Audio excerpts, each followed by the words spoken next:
Usually when we talk about a medical diagnosis, there's this expectation of pure precision. Like, you break your arm, the x-ray shows that jagged white line, and the doctor just points to the screen and says, yep, there it is, that's the problem. Right. It's incredibly comforting. We have this innate desire for the world to be visible and binary, broken or not broken. Yeah, And cause and effect just clearly mapped out in black and white. but the moment you step out of the hospital and into the world of human behavior, that x-ray machine it's completely useless. We're suddenly looking at a landscape that is just murky, chaotic, and endlessly complicated. So today we are looking at a really fascinating stack of sources for this deep dive. We really are. It explains exactly why we are currently drowning in data, but sort of starving for actual paradigm-shifting insights. We've got a critical book on constructing research questions by Alveson and Sandberg, some official NIH training materials on behavioral science from around 2010, but still completely foundational, and some graduate-level course materials on research methods. It's a great stack. And the mission today, for you listening, is to upgrade your intellectual toolkit. We're going to shift you from someone who just, consumes information into someone who knows how to ask the kind of groundbreaking questions that challenge the status quo. Okay, let's unpack this, because there is a massive irony sitting right at the center of these texts. Yeah, the production volume versus the actual insight. Right. We are producing more research and published data than at any other point in human history, and yet genuinely mind-blowing aha insights are just incredibly rare. They are.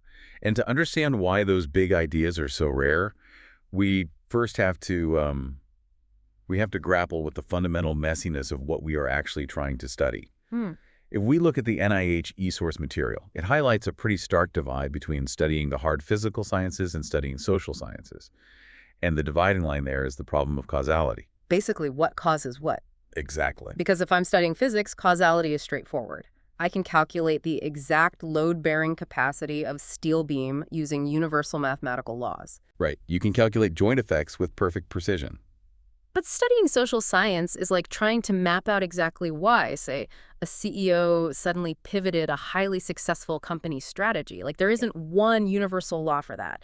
There are a million invisible overlapping reasons. No, absolutely. It could be their childhood, an article they read, market anxiety, or, a conversation they had on a golf course 10 years ago. Yeah, and that overlap of variables is exactly what breaks the traditional models.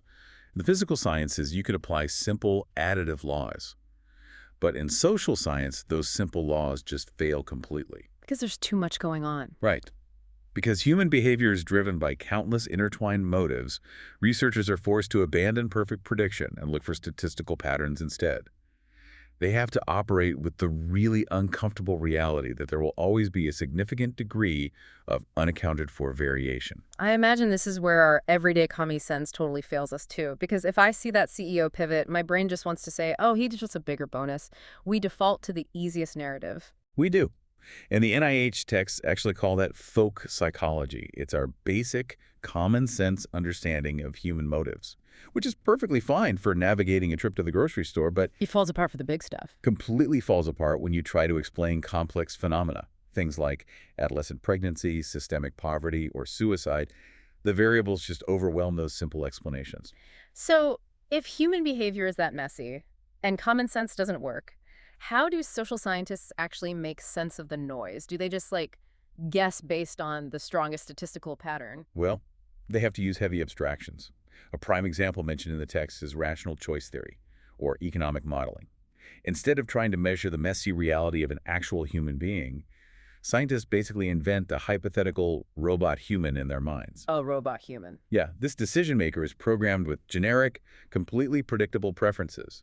And then researchers ask, what would this perfectly logical robot do in this situation? Okay, I see. And when real humans inevitably deviate from that robot's choices, the researchers can start isolating and measuring the messy variables that actually caused the deviation. If we connect this to the bigger picture, because the subject is so messy, the framework for studying it must be incredibly rigorous to compensate. That makes a lot of sense. You're building a highly controlled laboratory of the mind to, compensate for the chaos of reality. And that brings us to the actual tools used to build that laboratory. According to the university course materials in our stack, anyone trying to cut through this noise relies on 4 main pillars of the scientific method. A result must be repeatable, precise, falsifiable, and parsimonious. Right, and repeatability and precision are really the baseline. Someone else needs to be able to run your exact study and get the same results, and you must clearly define your theoretical concepts so they can actually be measured. But let's pause on parsimonious for a second, because that refers to Occam's razor. And I think the general understanding of Occam's razor is just, keep it simple. But in the context of these overlapping social variables, it's much deeper than that. Oh, definitely. Like if a CEO pivots a company, I could invent a wildly complex theory involving corporate espionage, astrology, and, I don't know, a secret society. You could, yeah. But Occam's razor demands that I don't invent complex explanations if a simpler one, like a sudden drop in quarterly earnings, fits the data perfectly. It's an essential filter. Without that demand for parsimony, the sheer volume of overlapping variables in human behavior would allow you to construct infinite, untestable stories. You must deliberately trim the fat to find the actual signal. I want to focus on that third pillar, though, falsifiable. This comes from the philosopher Karl Popper. The course materials emphasize that a theory must be stated in a way that it can be disproven. Wait, isn't it completely counterintuitive to spend all your time trying to disprove your own brilliant idea rather than prove it? If I have a great idea for a marketing campaign, I spend all my time looking for data to prove to my boss that I'm right. But science asks you to spend all your time trying to destroy your own idea. It does feel backward, but this raises an important question about human bias. Science is about falsification, not confirmation. If you have an idea and you only look for evidence that proves you are right, you will inevitably find it. Because you're wearing blinders. Exactly.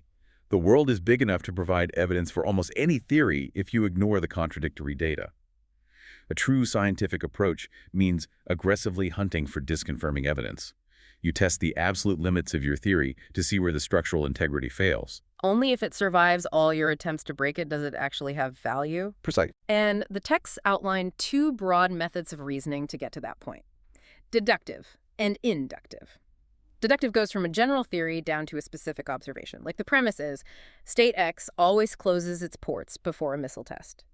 You observe the ports closing, so you deduce a test is coming. You start with the theory and look for the specific proof. And then inductive reasoning works in the exact opposite direction. Oh. You start with specific ground-level observations and build up to a general theory. The text uses a historical example to illustrate this. A researcher observes that when peace talks break down, subsequent violent actions by Palestinians against Israelis reliably elicit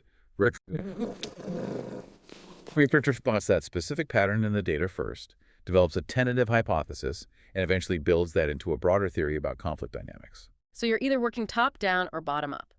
But either way, you have to navigate the hierarchy of getting to a good question. You don't just magically generate a perfect inquiry. You start with a massive research area, narrow it down to a topic, then a general question, a specific question, and finally, data collection questions. And at the very bottom of that hierarchy, driving the actual data collection, are your variables. You have the independent variable, which is the presumed cause, and the dependent variable, which is the effect.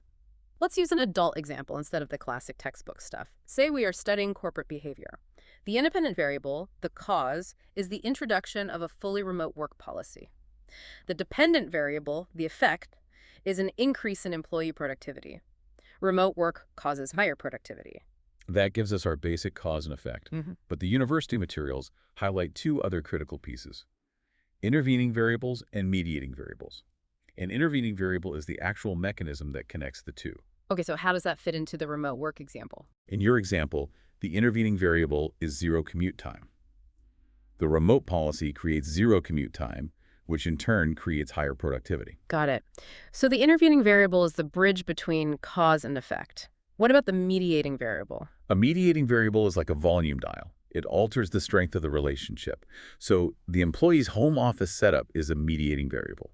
If they have a quiet, dedicated office, the relationship between remote work and productivity is incredibly strong. Right.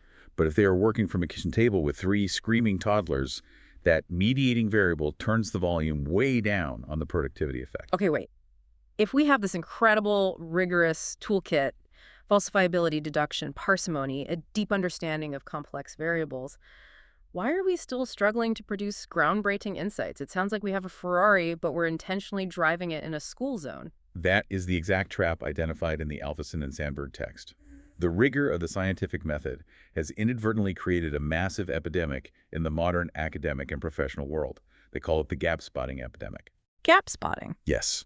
And it has resulted in a sheer volume of safe, highly technical research that completely lacks real-world impact. Let me make sure I'm getting this. Gap spotting is when a researcher reviews all the existing literature on a topic, looks for a tiny missing a gap, and formulates a question just to fill it. Exactly. It is overwhelmingly the dominant method for generating research questions today. Here's where it gets really interesting, because if we think about human knowledge as a building, you walk in, you look at the drywall, and you notice a tiny crack. Gap spotting is spending years of your life meticulously patching that crack with spackle. But you never stop to pull the drywall off and see if the load-bearing steel beams underneath are actually made of styrofoam. The drywall metaphor is incredibly apt. Alvesen and Sandberg break this gap spotting down into three main modes. The first is confusion spotting. The existing evidence is mixed, and the researcher tries to untangle it. Like, some studies say a management tactic works, others say it doesn't, so you run a study to clear it up. Okay, that's one. And the second mode is application spotting. That's just taking an old existing theory and applying it to a new demographic or a new industry where it hasn't been tested yet. But the third one, neglect spotting, is the one that really seems like a massive sinkhole for brilliant minds. Neglect spotting is by far the most common. It involves identifying an overlooked area, literally a blank spot on the knowledge map, and dedicating your research to filling it in. The statistics the text provides on this are actually kind of heartbreaking. They analyzed 119 different journal articles across management, psychology, and sociology. Out of those 119 papers written by highly educated, brilliant people, exactly 0 made a deliberate attempt to challenge the underlying assumptions of the existing theories. 0. It's staggering. And they also looked at 770 articles from the Academy of Management Journal over a 40-year period. Almost all of them were just incremental additions, just patching tiny cracks in the drywall. Imagine the brightest minds of our generation, people capable of solving massive societal crises, spending 80 hours a week looking for a microscopic, neglected corner of a theory just to add one minor variable. It is frustrating, but we have to look at the environment that creates this behavior. The text points heavily to the political context of academia and the corporate world. The whole publish or perish culture incentivizes this. Because it's safer. Exactly. Challenging foundational assumptions is incredibly risky. If you try to prove the steel beams are styrofoam, you are upsetting established power relations, prominent scholars, or senior executives who built their entire careers on those beams. It drastically reduces your chances of getting published or promoted. So researchers adopt these risk-averse, gap-spotting approaches just to survive. So gap spotting essentially forces you to accept the foundational assumptions of the existing literature without ever questioning them. It's perfectly safe, but it fundamentally cannot create those massive shifts in human understanding. So if gap spotting is a waste of potential, what is the alternative? How do we stop patching drywall and start structural engineering? The critical turning point in the Alvesen and Sandberg text is a methodology called problematization. They draw heavily on Murray Davis's famous 1971 work on the sociology of science, which asked a really simple question: what makes a theory interesting? And what do you say? Davis argued that a theory doesn't gain significant attention just by being rigorous. It gains influence by explicitly denying an audience's taken-for-granted assumptions. A genuinely influential theory proves that what seems to be X is actually non-X. It provides a revelatory insight. It gives people that genuine aha moment because it flips their understanding of reality upside down. Exactly. What's fascinating here is how the text cites classic assumption challengers to illustrate this. People like Karl Marx with Capital, Emil Durkheim's work on suicide, Sigmund Freud, Max Weber. Heavy hitters. Right. These thinkers didn't just look for small gaps in the literature of their time. They identified the foundational assumptions everyone else was taking for granted, and they systematically dismantled them. They problematized the accepted reality. Well, let's pump the brakes here for a second, because I can easily see someone hearing this, getting super inspired and thinking, great, I'm going into my next board meeting, and I am going to disagree with literally every foundational strategy this company has. I'll just blow up the whole road. But the text issues a very strict warning against doing exactly that, doesn't it? Yes, the warning is against over-problematizing. Certain strains of postmodernist research fall into this trap. They try to tear down all positive knowledge to the point where nothing means anything at all. It's chaotic paradigm destruction, and it's practically unhelpful. True problematization methodology is a highly balanced approach. So what does this all mean for you listening? How is problematizing fundamentally different from just being an annoying contrarian who plays devil's advocate on every Zoom call to sound smart? Well, a contrarian disagrees for the sake of disagreement, usually without empirical evidence. Problematization is about identifying the invisible scaffolding of a belief system, the assumptions everyone in the room relies on, but no one is saying out loud and methodically testing if that scaffolding actually holds weight. It is constructive dismantling, not vandalism. Constructive dismantling, that is the key difference. And asking these kinds of world-changing, assumption-busting questions is an actual mechanical skill you can practice. The graduate course materials we pulled give us a very specific workshop on how to craft the perfect question. They do, and the architectural structure of your question really dictates the quality of your answer. A strong, appropriately complex research question almost always starts with how, why, what, or to what extent. And it should absolutely never start with should. The materials hammer this home, because should requires a normative value judgment. Right. A normative value judgment asks what ought to be true based on morals or ethics.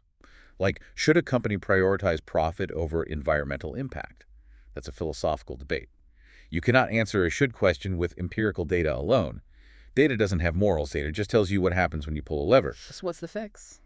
An empirical revision would be, how does prioritizing profit over environmental impact affect a company's long-term market valuation?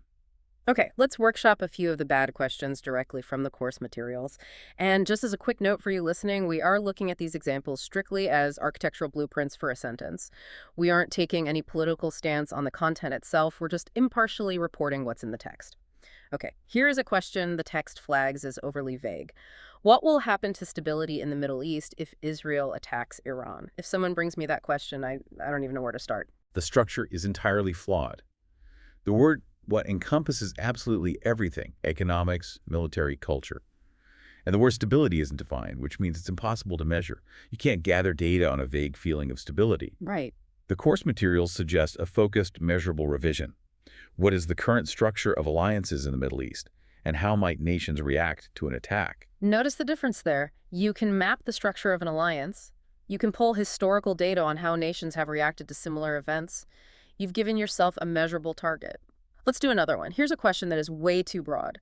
How can personal ambition be harmful? Again, whose ambition? Harmful to whom? Harmful is subjective, much like stability. The revised, appropriately complex question they provide is, to what extent has Vladimir Putin been motivated by a drive for power compared to Boris Yeltsin?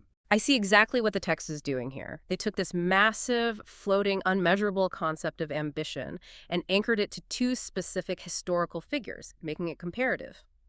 A truly great research question forces you to synthesize information. It's a question that absolutely cannot be answered with a 10-second Google search. Crucially, a strong question explicitly ties together the independent variable and the dependent variable. In that revised example, the drive for power is the independent variable, the presumed cause. The resulting actions or policies of those specific leaders are the dependent variable, the effect. By tying them together in a brewer, to what extent format, the inquiry demands rigorous analysis rather than just opinion. We've covered some serious intellectual ground today. We started by looking at why human behavior is so frustratingly murky compared to, calculating the trajectory of a rock. We unpacked the strict tools of the scientific method, falsifiability, deduction, parsimony, and how they help us navigate the endless variables of society. We examined the tragedy of gap spotting, how institutional pressures have created an environment where brilliant minds spend their lives meticulously patching tiny cracks in the drywall instead of questioning the foundation of the building itself. And finally, we explored the transformative power of problematization, the realization that the most impactful ideas in human history didn't come from finding a missing puzzle piece, but from deliberately challenging the invisible scaffolding of assumptions that everyone else just accepted as truth. And we learned the mechanics of crafting questions that demand real, empirical answers. The most vital takeaway here is that these tools, these frameworks, are absolutely not restricted to academics writing peer-reviewed papers. They're for you. In a world suffering from acute information overload, the ability to formulate a genuinely open, assumption-challenging question is your greatest defense mechanism. It is the precise tool you need to cut through the noise and find actionable meaning in your own career or life. Which brings me to the final thought I want to leave you with today. We learned that the most profound, world-changing theories, from Marx to Freud to Weber, came from explicitly denying the taken-for-granted assumptions of their era. They looked at what society believed was solid ground and proved it was an illusion. So ask yourself, what widely accepted truth in your own industry or even in your personal life are you currently treating as a solid foundation when it might actually be a completely flawed assumption just waiting to be problematized?